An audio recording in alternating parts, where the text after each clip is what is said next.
From the American Museum of Natural History in New York City, and beaming out across all of space and time, this is Star Talk, where science and pop culture collide. Welcome to the Hall of the Universe. I'm Neil deGrasse Tyson, your personal astrophysicist, and you are watching Star Talk, where tonight we're featuring my interview with David Byrne, who's the creator and songwriter for Talking Heads. He came by, I nabbed him, put him in my office, and we talked about like the creativity involved in science versus art, and whether one day intelligent machines will be as creative as we. So let's do this. I got with me as a co-host, Maeve Higgins. Maeve, welcome back to Star Talk. Thank you. It's good to be back. Welcome. Yeah. And we have with us a special guest, an academic guest who's also a talented artist. And we have Monica Lopez-Gonzalez. Welcome, Monica.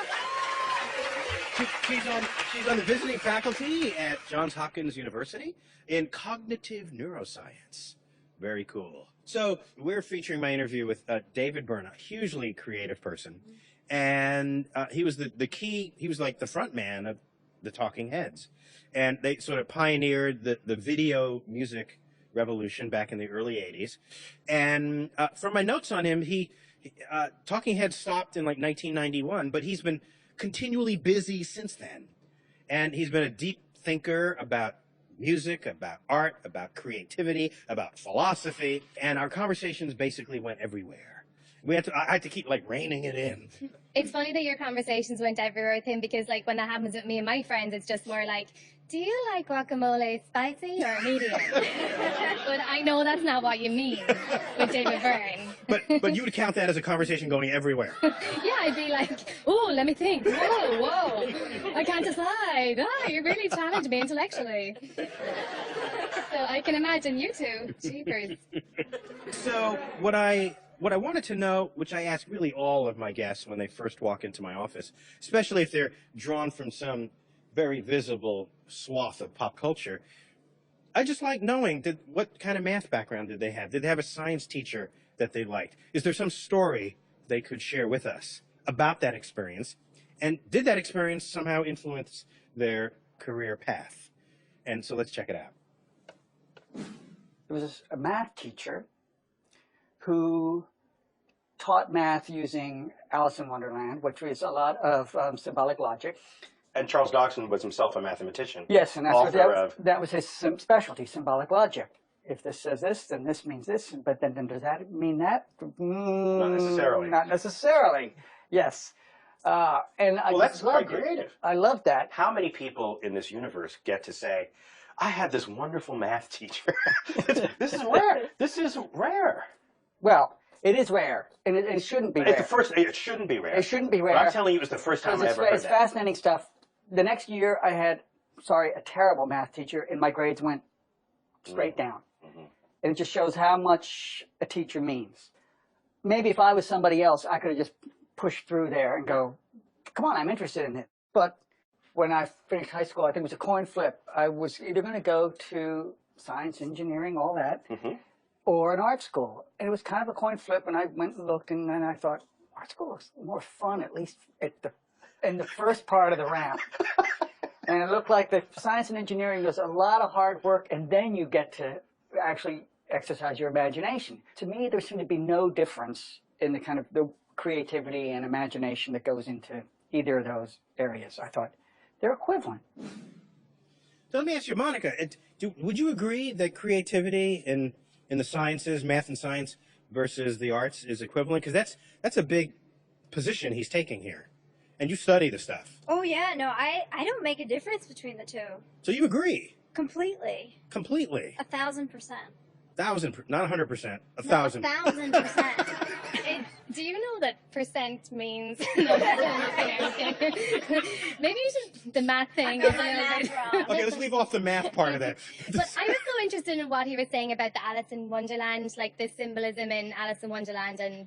Yeah, so Lewis Carroll he's a mathematician, and Alice's Adventures in Wonderland have been studied by mathematicians, and just the phrasings, the bending of time that's within it, it's all in there. And in fact, there is the late Martin Gardner wrote a book called The Annotated Alice, where every passage within Alice's Adventures in Wonderland has an explanatory note about how it relates to math and science. So Monica, what's going on in the brain of a creative person when they're being creative?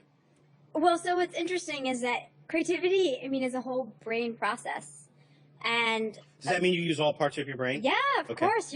So, for example, at least in music studies and looking at musicians that are improvising, it's been shown that they have heightened activation in premotor areas, motor areas of the brain, so that they're obviously getting prepared to coordinate an action. Wait, does that mean if you're highly trained and rehearsed at it, Uh-huh. you don't trigger the motor parts of the brain as heavily because it's sort of It's rote, it's rote. memorization almost. Okay, so if you're going to up with something on the spot, what you're saying is there's more Heightened activity. activation, yes. Heightened Heightened activation. is the right term. It's all Yes, about I'm with you. terminology, I'll be right? fluent with you. I'm hanging with you. And so another really interesting finding is deactivation of prefrontal cortex. And prefrontal cortex is the seat of executive functioning, so being aware, moral thought, judgment, everything that makes us human. So when you say executive, you mean high level. High level thinking. That's what you mean by We're executive. not talking about business Right, that's what I'm saying. That's deal, right. yeah. Right, okay. Well, although that's kind of high level functioning too. Mhm. And so there's what's called deactivation. So perhaps you have to turn off awareness to be in the zone, to be able to improv. Well, there's an interesting fact that we've seen, or at least a hypothesis, let me put it at that level, where if you have unbridled space to be creative, it might actually interfere with your ability to be creative. And David Byrne actually wrote a book, and the title was with How Music Works. But in there, he explores constraints on creativity and how that can actually stimulate creativity itself. Let's see what he said. Music is affected by all the contexts that surround it. They were affected by the kind of acoustics of where it's performed. They're affected by the technology that records the music, or the technology from the people that make it, the instruments and all the other stuff. They're affected by the financial stuff, how you get paid or not paid, or how you make a living as a musician. Affected by how you... We, the consumers of music, never think about that. Yeah, we just think it just comes. It just comes. It just pours out. It comes out of you. It's like water coming out of a tap. Yeah. But there's all these Yeah. factors that affect it, and it's sometimes unconscious. People know that if this is what can be reasonably done in this space, in this room, and this for this amount of money, they'll start to kind of self-edit and restrict themselves to thinking within those parameters, which is not a bad thing at all. I was going to say exactly that. In engineering, the last thing an engineer wants is invent this thing for me, and you have unlimited money and unlimited constraints. Mm-hmm. No, that's not where you extract the creativity of an engineer. You get the creativity by saying, okay, here are the parameters. It's got to do this under these conditions, under this temperature, and it's got to fit in this box and run on this much power. Mm-hmm. Go. Then, oh my gosh, this is a playground for Yes. the engineer. Yes, and the same is true. It's certainly true for me.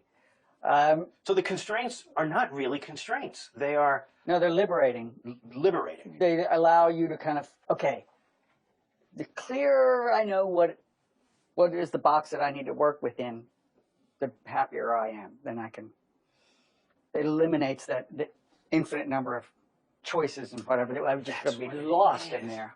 You've reduced the variables. Yeah. And mathematically speaking, if you have too many variables, you can't constrain the system. Yeah. So you've got to tighten out, you've got to clamp down on some of the variables. Leave a few that you can then manipulate, Exactly. and then get the thing to work. Yeah. Art and science have that in common. So the two of you are both creative people in your own ways. Do you agree? I mean, we kind of agreed, I agreed with David that constraints are actually a good thing, not a bad thing, and in a way they're liberating. Would you agree with Yeah, that? I think so. Like, definitely how much money you have to do something, or like how much time you have to do something, totally helps.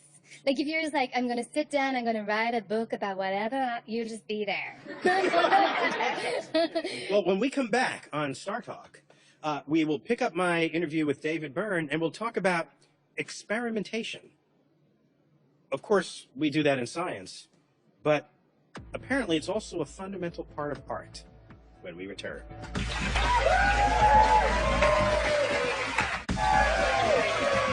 We're back on Star Talk. Star Talk. We're sitting underneath the Hayden Sphere, containing the Hayden Planetarium, of which I serve as director. So we're featuring my interview with David Byrne, and we've got you, Maeve Higgins, and Monica Lopez Gonzalez. And the band Talking Heads, I think it dissolved in 1991. And that's many years ago. So what's he been up to? Well, recently he did something he had never done before. And so I asked him about it, and here it is. This year I'm doing a project where I'm bringing together 10 high school and slightly older color guard teams. There's the kids with the flags and the sabers and the rifles and all these things that they do, with 10 kind of live musicians, 10 groups of live musicians who have written music especially for these teams, and see what happens. There was a little bit of tightrope walking there, and trying to figure out, okay, how much can I play around and experiment and still find a way for it to kind of pay for itself, and not just be like an indulgence. But I've kind of navigated that throughout my life. Part of the interest is in finding these kind of pockets of creativity that are going on. I mean, the musicians I know, I admire them, I love a lot of what they're doing. This other stuff is something that I don't know, that I kind of stumbled on, and I go, look, there's all this kind of creativity. It's outside of my world. New York has never heard of it. It's going on out in all these other little towns, and they're passionate, they're dedicated to what they're doing, and they're creating this crazy stuff. Somebody needs to bring that up and show some love and appreciation for what people are doing outside of kind of the official cultural channels. Is that anything different philosophically or spiritually from George Harrison learning about the sitar at a time when no one really knew what the sitar was in the West? Is that the same thing as Paul Simon going to South Africa, bringing some of those sounds in? They're going on and serving their niches, but maybe there's a place to give them a new birth or a different kind of flavor. There's a similarity, yes. Because everybody's got music. Yes. Everybody's. And some people are, what they're doing is sometimes so beautiful and sophisticated, and you can learn so much from it. This other stuff, though, is more homegrown. It's more like, oh, there's something in my own backyard that I didn't know was there. I'd never heard of this concept before. Homegrown creativity, maybe drawn from the firmament in your locale, speaks to the value and need for experimentation, which is something we do in the science lab, of course. It's deeply associated with that activity. So Monica, tell me. So is art. Tell me about it. Art is experimentation. Tell me about it. I mean, both art and science are about, you have a question, right? You have variables that you start manipulating and testing, and then you have a product, an outcome. I just described the scientific method as much as the artistic method. And so I think, they're identical, really. It's just the tools that you use. That's what's different. Well, here's an interesting difference, May. When you experiment, you can bomb. Yes. Well, I've never personally bombed, but I've definitely seen guys in particular who can't do it. And yeah, it's brutal. And it doesn't necessarily mean that it's like you went wrong or like you did it bad, but it's just not the results you were hoping for. In our case, that's a laugh. And the opposite of a laugh is like silence or like something being thrown at you. And that's a tough one. Yeah, but can't we also note here that in science, I can form an experiment, and if it works, it works, and it's not subject to anyone's interpretation or anybody's emotional state. Whereas you, as artists, if you're performing artists, as both of you are, you have to feed a mind state. And maybe it feeds this mind state and not another one. Maybe it feeds Tuesday night and not Friday night. So that's kind of different. compared to my experiment in the lab? The reaction part of it. If I get a different result on Friday than I did Tuesday, I messed up in some really bad way. Well, because science is about You have to tell me that reproducibility. Fridays has an effect on my experiment. And we invented the days of the week, right? The days of the week have no astronomical relevance at all. Yeah, so I think then the one difference between art and science is that science is about reproducibility. Yes. But art is all about creating something new every time. If you reproduce it, it's not art in the sense of novelty. I would dare to say. I like that. Well, when Star Talk comes back, we will pick up my interview with David Byrne, and we will explore the relationship between music and architecture on Star Talk.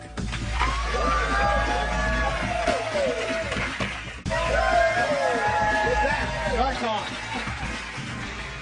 We've been featuring my interview with David Byrne, and in this next segment, I want to get straight to it because it has a highly innovative idea regarding music and architecture. Let's just see where he takes us on this topic. When there's certain size rooms that sound a certain way, the natural kind of artistic evolution is that the music that gets performed in them should sound the best in that room. The easiest one maybe to imagine is, say, a Gothic cathedral. The music that's generally heard in there is very kind of long notes, not a lot of complicated harmonies or chord changes, nothing very quick and rhythmic. It seems to me that would get lost in the resonance, in the echoes of the chamber. And the music that works best in that is the music that was written to be played in those spaces. It allows for those long echoes, and that long echoes actually enhance the music and make it sound more spiritual and awe-inspiring and, of the cosmos, whatever. But you can then imagine, say, as people sometimes mistakenly do, and saying, well, we're going to have this percussion ensemble play in the cathedral because what a beautiful venue. And you realize what a sonic and cultural disaster that would be too. It just becomes this cacophony of noise. Right. And you just go, God bless, but this is the wrong kind of music for this room. So he developed this concept in his book, what was it, How Music Works. In there, he elaborates on how the evolution of music has co-moved with the evolution of the spaces in which it has been performed. And he gave the opposite example, the inverse example, where you have a small club. And do you bring in, monks to sing Gregorian chants in a small club? No, the music is different. And if the music doesn't sound good in that space, it's not invited back to play in that space. So there's this filtering that puts music in their proper venues. And I was intrigued by this, first by the acoustics of it, the fact that he thought about it. And I was just wondering, Maeve, you have a certain joke. Is it funny in every size venue? Are you venue influenced? Totally. Totally. Comedy works Not partially, best but in... totally. Yeah. Okay. I want to one day hear the word partially come out of your mouth. Okay. Totally. Comedy works best in small venues. I feel like the more intimate, I don't know if it's to do with sonically or not, or if it's to do with actually it's a conversation, so you want to be close to them and you want to let them breathe and you say something and then, but I feel like So I would say it's that more of because, an approximation of a one-on-one thing. Right, Okay. like a conversation. But then when comics get really successful, they book arenas. And then people often say it's a disappointing experience because arenas are supposed to be sport, rock music, Right. sports, so you lose something. But there's another issue regarding how we receive our music. And there was a day when it was only live because there were no recordings. Now there are recordings. Well, then there was radio, and then there were recordings. And how do you, in terms of what's portable and you take around with you, we take around the recordings. And sound quality is an interesting, it's not always the same. And does it influence your appreciation? These are interesting questions that I asked. And I wanted to know what David Byrne thought about it. Let's check it out. When I was junior high, 12, 13 years old, something like that, and I first started listening to music on the radio, it was on a little transistor radio about that size that you would kind of sneak into bed and quietly listen to it under your pillow. And the speaker was that big, It was tinny. It was tinny. The sound on a contemporary smartphones is probably better than what was on those things, but at the same time, it's still kind of very limited. And I realized the music that I was hearing out of this crappy little thing changed my life and made me realize, well, you hear this really crappy thing, but there's enough information there for you to know there's a world out there. There's people doing things that are... It's a portal. It's a portal, and you go, there's people doing things that I didn't know about, and it's speaking directly to me. That little thing with the crappy sound does all that. So I thought, okay, fidelity and the kind of beautiful sound that can be produced is not... It's wonderful, but it's you can't demand it. The crappy sound can have a huge effect as well. So, Monica, what does he mean by fidelity? He's not talking about commitments to relationships. He's talking about sound fidelity. So, Well, good sound quality. I mean, the information is all the raw information that you have. You're hearing every bit of it, every piece of it. so fidelity is the reproduced music versus the music that was played, because you might lose something going from one to the other. Okay, so he's arguing against this. Like that you don't need it, right? Well, not to be influenced by it. But I have to agree with that. Would you agree? I think it depends on context. I mean, because he said, you know, this little crappy thing, but because I was in my room listening, I mean, it has emotional content, and I think it's a cross He's under between, his pillow in his bed. Yeah, I mean, he's having a fun time, and I think that's affecting his experience with that. And also, there's the question of just art in general. If it's meant to have an expressive quality, you'll get it no matter how you're hearing it. Well, when Star Talk returns, we will go into our Cosmic Queries mode, and we will field questions from our fan base asking about the physics of sound when we return.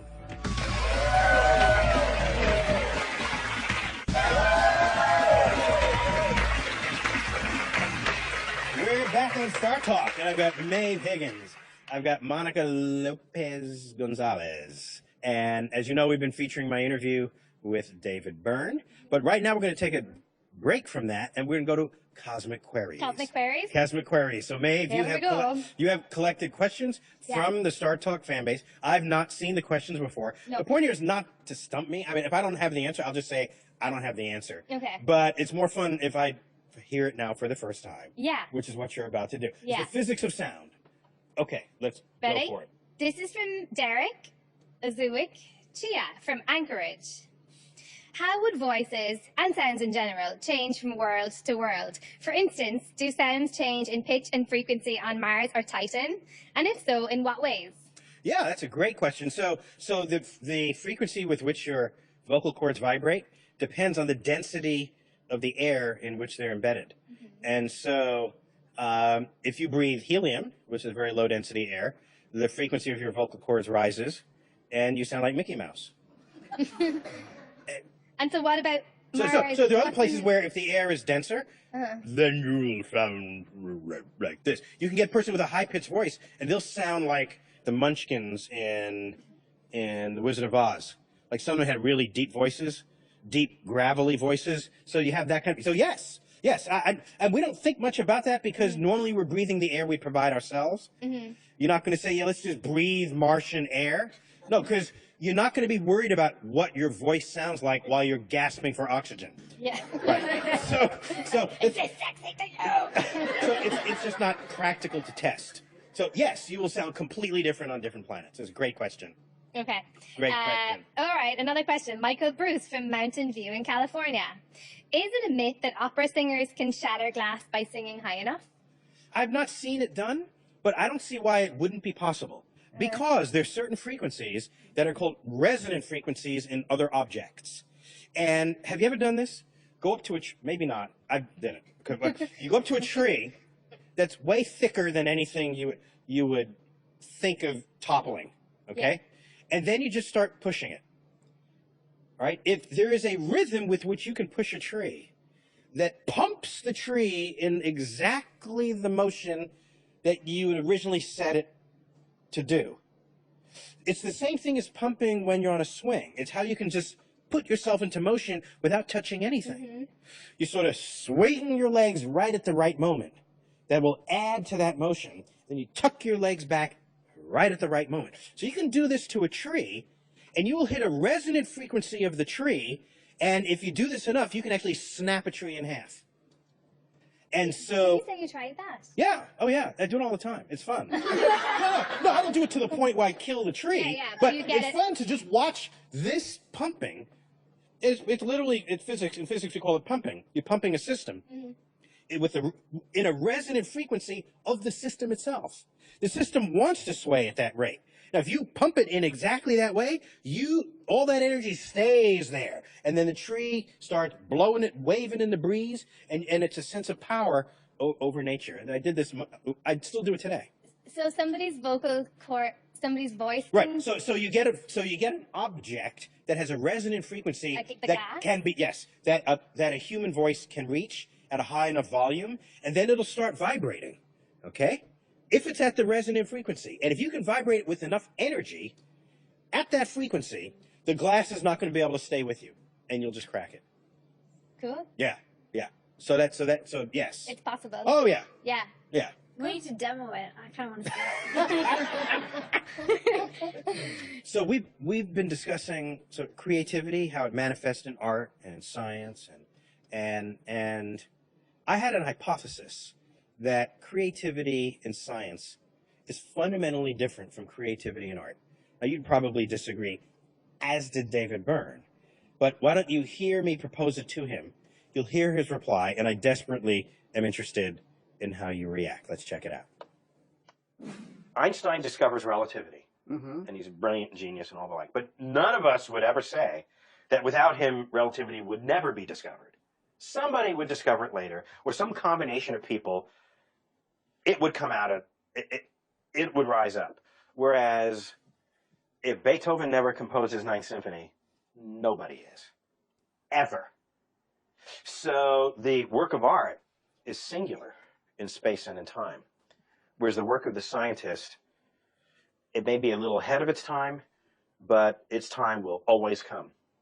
Gee, I would argue that nobody's going to write Beethoven's Ninth Symphony, but somebody's going to write something that partakes of a lot of the same elements. It may not be as good, but the quality, whatever, the zeitgeist or whatever, Inspired. They're inspired by what is available at that moment, the instruments, the concert halls, what kind of orchestra you can put together, what's available, who's commissioning, how much the commissioner will put up with as far as innovation.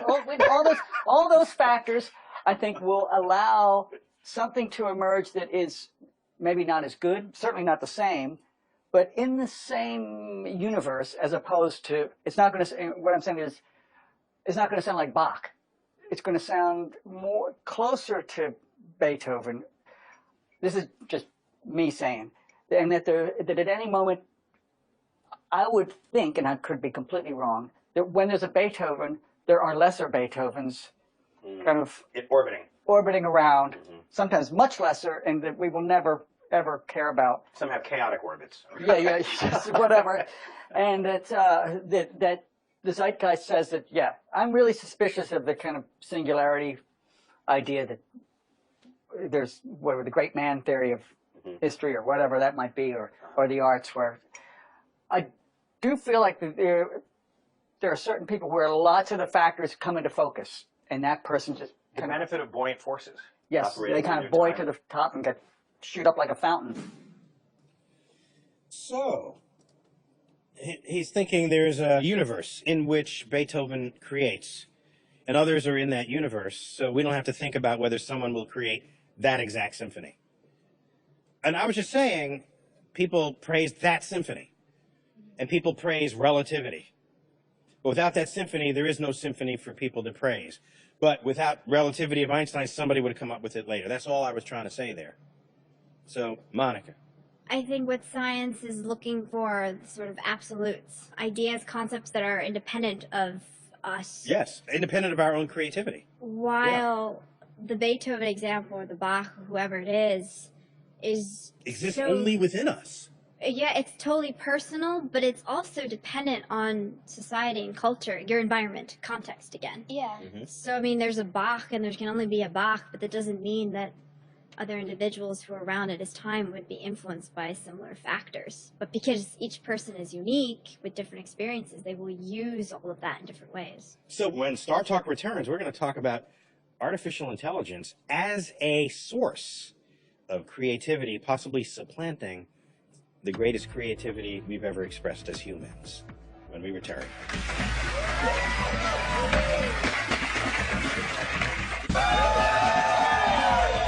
Star Talk, for the live audience in the Dorothy and Lewis Coleman Hall of the Universe at the American Museum of Natural History. This is my day job right here. This is your, Yeah, you come down here, get your coffee. I chill with the cosmos. This is what I do. We've been featuring my interview with David Byrne, highly creative guy, founder and songwriter for Talking Heads. And up till now, we've been talking about creativity and how that can be a manifestation of your culture and how different things within your culture can produce one kind of creativity versus another. And at one point, given our state of technology, at some point you got to ask the question, is creativity purely a human thing, or will machines ever take that place? Can you have an artificially intelligent computer that not only feels, but expresses itself? That's a question that I think needs answering. Now, there are people out there who are working on this. You could just Google it. I got Professor David Cope from UC Santa Cruz, okay? He's written a computer program that can compose original music. And I'm thinking, should you be scared of this if you write music? No. I like your indignance with which you answered my question. Well, we've got Professor David Cope on video right now, live from UC Santa Cruz. Can you bring him on for me, Drew? Oh, there you go, sir. Hi. Welcome to Star Talk. Honored to be here. Well, thank you. Thank you. And so Professor, you've written a computer program that creates music that has a creative. What the hell does your program do? That's what I should be asking.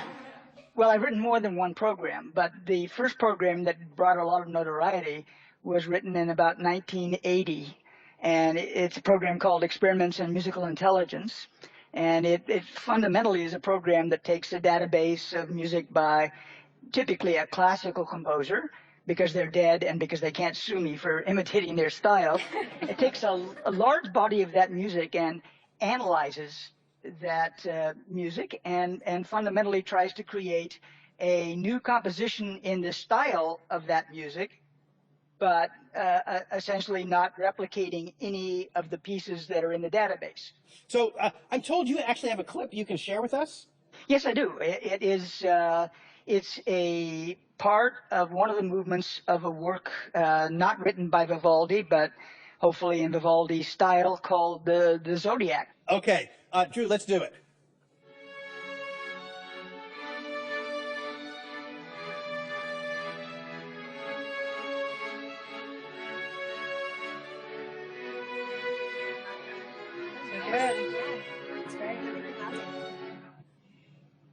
So that's crazy. That's like, I could listen to that.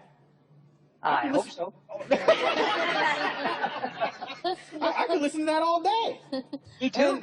Yeah. And since I'm not a music historian, if you just told me that was Vivaldi, I'm there. I'll say, yeah, the Lost Concerto found in his attic. Okay, so Monica, we have Monica here, who is a musician and a cognitive neuroscientist and also a playwright. So how did that sound to you? That was Vivaldi. You've got the syntax. Yeah, she gave down. me some up there. You can see me. I Yeah. don't know. Yeah. Yeah. I was the fooled. syntax. So syntax The is syntax, so the grammar. Musical grammar. He captured it perfectly. Wow. The program. Yeah, exactly. So is this the future? We just get rid of you musicians now? Oh, no, wait. You needed the musician to model your program after. You needed Vivaldi to imitate Vivaldi. Yes. Okay, so, but was Picasso imitating someone else? Was Vivaldi imitating someone else? Was Van Gogh imitating someone else? So this is derivative creativity, not the purest kind of creativity we might seek and value in the human species. Is that a fair criticism? There is no purist creativity. Creativity is all borrowed. Oh. We all influence each other. So you're citing the cross-influence of everyone. Mm-hmm. Wow. Right. So whether or not someone even admits it, you're saying it's derived from somewhere. Absolutely. Okay, so you're just doing the same thing everybody else is doing, except it's your computer. Yes. Okay, here's what I wonder. Are you are you as creative as your computer program is? More so. In fact, I went through a lot of AI techniques back in the early 80s, and they all failed. So finally, I asked myself, how would I do this myself? And then I modeled the program on what I would do to do what the program does. Oh, so the program is fundamentally doing exactly what I would do had I been asked to create a 12-movement work by not Vivaldi, but sounding like Vivaldi, and naming them Taurus and the other movements. So, in fact, you programmed into the computer a piece of yourself. In a way, yes. Wow. So this is the early stages of just uploading your mind, body, and soul into a computer. Well, Professor Cope, thanks for joining us all too briefly on Star Talk, and maybe we can find another way to tap your musical compositions. Let's give it a round here.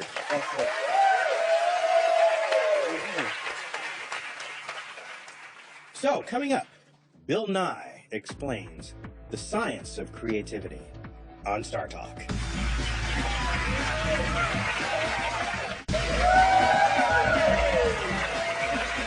Back with Star Talk, the American Museum of Natural History, right here in the heart of New York City. We're going to catch up with my good friend Bill Nye. He sends us dispatches from around the city, and I don't know where he is. I never know until I see the clip where he is, but he sends these in, and he knows the topic, and so this topic is the science of creativity. So let's see what he sent us.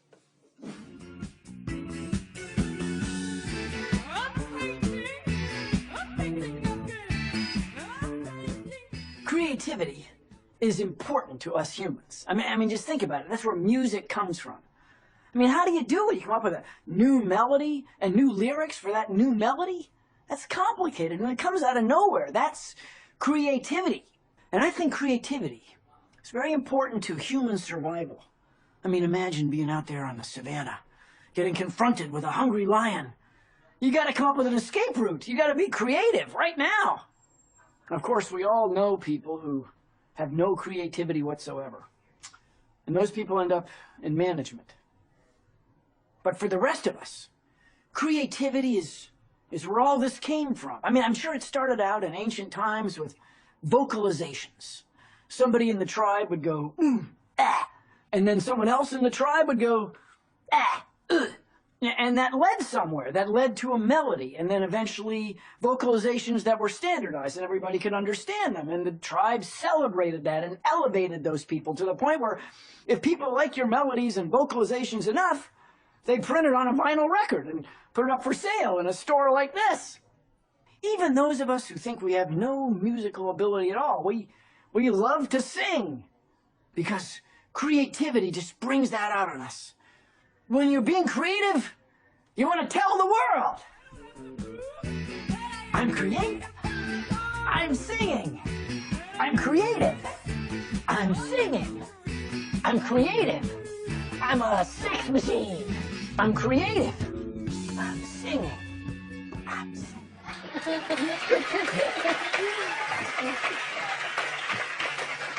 So what's interesting to me is that he's looking at albums and there's no one else in the record store.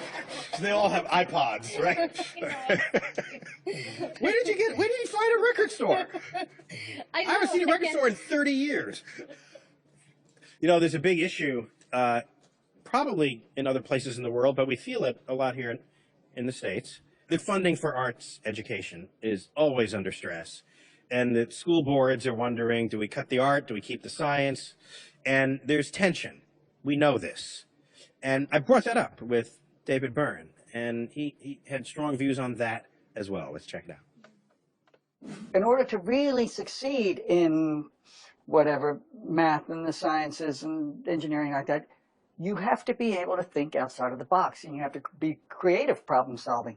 And the way those disciplines are taught is not totally creative. The creative thinking... Not at all. Not at all. It's more like, this is this, this is this, this is this. The creative thinking is in the arts. A certain amount of arts education doesn't mean that your ambition is to grow up to be a painter. But you can use that kind of thinking and apply it to anything else. Business, engineering, science. And be better at it. And you're better at that. You succeed more and you bring more to the world because you have these abilities that came from outside of your discipline. So bringing different worlds together has definite tangible benefits, and to kind of cut one or separate them is to injure them and cripple them. You know, I basically agreed with everything he said in these interviews. I mean, he's a deep thinker, he's creative, he's educated, and so his thoughts they're put together in ways that really resonated with me. When I think of culture, what do I think of? I think you visit other countries and then they show you what it is that makes them them and not you. And in almost every case you do this, you are looking at their art. You are looking at their architecture. You are looking at aspects of their civilization that has been empowered by science and engineering. And so for anyone to say, let us cut art for anything else, suppose they did that back in Renaissance Europe. What would Europe be without the support and interest in a thriving culture of art? As we readily spend money to visit these cities and go to their museums, to turn around and say, now I'm going to cut the art budget here, that makes no sense to me. And it may be that science and art, which we know sort of go together, the arts and sciences are colleges of institutions.